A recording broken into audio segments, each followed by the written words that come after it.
Disgrasya rin ang inabot ng isang pampasaherong jeep sa Star Tollway sa Batangas. Sa pulsa video kung paanong tumaob ang jeep sa gitna ng expressway. Nasa frontline ng balitang yan, si Gary De Leon.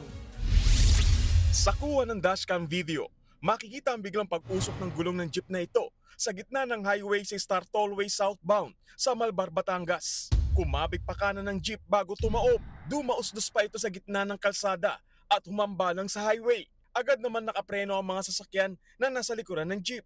Ang mga pasahero naglabasan at pumunta sa Center Island ng expressway. Kwento ng pasahero na si Eman Morada, bumibiyahe papuntang Lipa City ang jeep nang biglang pumutok ang gulong sa likurang bahagi nito. Yung pagmamaneho po ng driver, nasa tamang speed naman po siya na para sa loob ng Star Toll or Expressway. Talagang hindi lang po namin inaasahan talagang sasabog yung gulong. Nagkataon daw na sa bahagi ng pumutok na gulong nakaupo si Morada. Kaya sa kanya raw sumalpok ang mga pasaherong tumilapon sa loob ng jeep.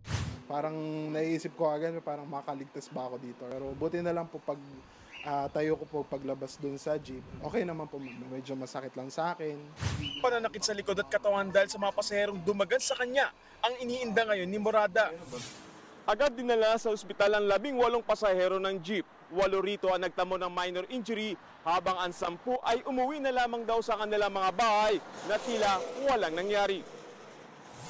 Hindi na raw magsasampa ng kaso ang mga pasahero laban sa driver dahil tinulungan naman daw sila nito sa gastusin sa pagpapagamot.